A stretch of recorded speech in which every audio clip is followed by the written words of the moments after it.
পরম করুণাময় আল্লাহর নামে শুরু করছি হে বিশ্বদরদী। আজ আলোচনা করব যারা বলে পবিত্র কোরআন বুঝতে হলে প্রথমে হাদিস জানতে হবে, তারা যে মিথ্যা ভাওতাবাজি। কেননা দয়াময় আল্লাহ সূরা নাহলের ৭৯ নম্বর আয়াতে বলেছেন, আমি আপনার প্রতি পবিত্র গ্রন্থ নাজিল করেছি, যেটি এমন গ্রন্থ যে তা প্রত্যেক বস্তুর সুস্পষ্ট বর্ণনা, হেদায়ত, রহমত এবং আত্মসমর্পণকারীদের জন্য সুসংবাদ। তাছাড়া তিনি সূরা আল ইমরানের ১৩৮ নম্বর আয়াতেও বলেছেন যে এ কোরআন হচ্ছে সমগ্র মানবজাতির জন্য সুস্পষ্ট বর্ণনা এবং মুত্তাকিদের জন্য উপদেশ ও সত্যের পথ। সূরা বনী ইসরাঈলের ১২ নম্বর আয়াতেও তিনি বলেছেন, আমি সকল বিষয় বিস্তারিতভাবে ব্যাখ্যা করে দিয়েছি।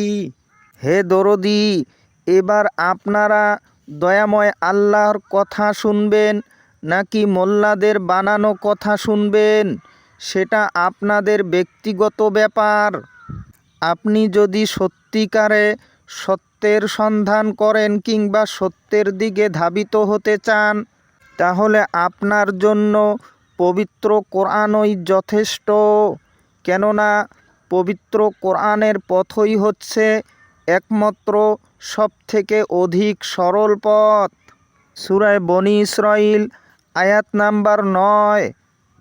তাছাড়া দয়াময় আল্লাহ সূরা বাকারার ১৮৫ নম্বর আয়াতে বলেছেন, পবিত্র কোরআন সমগ্র মানবজাতির জন্য অবতীর্ণ হয়েছে আর সত্যপথ যাত্রীদের জন্য সুস্পষ্ট পথনির্দেশ ও ন্যায় ও অন্যায়ের মাঝে পার্থক্য বিধানকারী।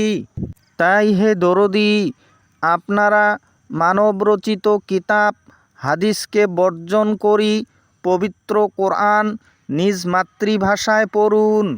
পড়লেই বুঝতে পারবেন কে সত্য বলে আর কে মিথ্যা বলে। আজ এতটুকু বলে দয়াময় আল্লাহর কাছে আপনাদের সকলের মঙ্গল কামনা করি আজকের মতো বিদায় নিচ্ছি। খুদা হাফিজ।